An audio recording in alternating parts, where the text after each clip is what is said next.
So I have one last question for you, and I said it in the beginning. So totally, if uncomfortable answering it or whatever, by all means. But I'm super interested in it and curious. You mentioned a couple of times that there were times where you wanted to kill yourself. Mm-hmm.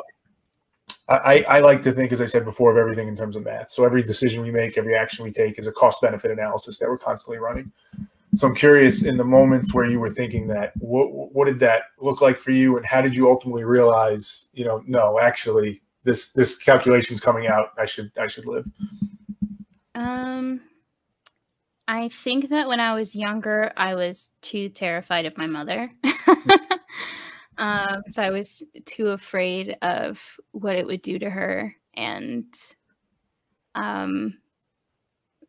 we grew up in a home that was very much trying to keep her happy. And yeah, I think that everyone kind of in the family, even now, everything kind of revolves around whether mom is okay.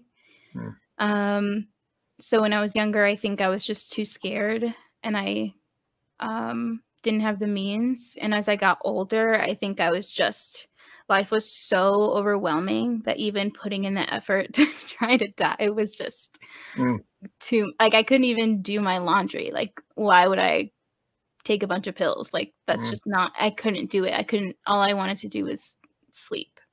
And then I think as I've gotten older, I've started meds, which take your meds, everyone. Sure.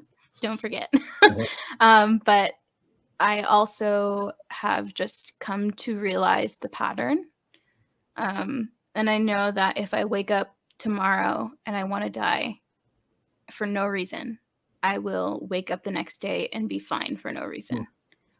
And that's just how it is for me and how it is for a lot of people. And I think that the little moments of just contentment and the little moments of joy are worth it, to just know that, tomorrow might be better than today.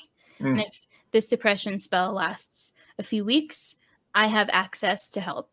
I have access to a therapist. I have access to a nurse practitioner. I have a fiance who is the most understanding human, and anything that I tell him, like, he's just like, you want to go hide a body? All right. I understand. I completely understand. He's just like the most understanding person. I can see why you would want to do that. So yeah, I think just knowing those things have kept me going. And I think that for anyone who is experiencing those deep feelings, like, the joy will come back. This won't be like this forever. And if you feel like it is going to be forever, you have access to help. That's a great answer.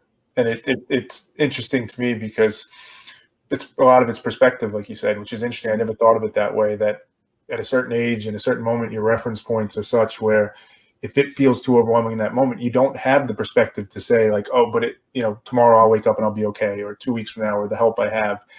It's just in that moment, to tie it back, I guess we're doing the best we can. And in that moment, the best you can feels like there's nothing left. Like, this is the best option right now. And in that moment, that feels totally right. The math totally checks out on it. Yeah. And it's only with perspective that you can kind of realize that, among other things. Yeah, I think that, it's an illness. Like, it's just like anything else. Like, if my leg is sore for 3 months, I'm going to go to the doctor. Yeah. If I want to die for an extended period of time, I'm going to go to the doctor. Yeah. And as someone who has gone to therapy for 10 years, you learn to see those patterns from going. And I think personally for me, meds helped things not be so intense. So even if I am having a depressive spell, it's not as bad. And if it's something that becomes like worse to where, like, I notice, like, I have the ability to notice because the meds gave me some clarity, to where I can be like, oh, hey, like, this doesn't seem right. I'm really triggered right now. Like, what is it? Like, let me talk to my therapist about this. Or like, oh, I don't know. Like, these meds seem like they're giving me insomnia again. And like, I have that ability to like kind of self-diagnose and see what's actually going on because I don't have this extreme fog.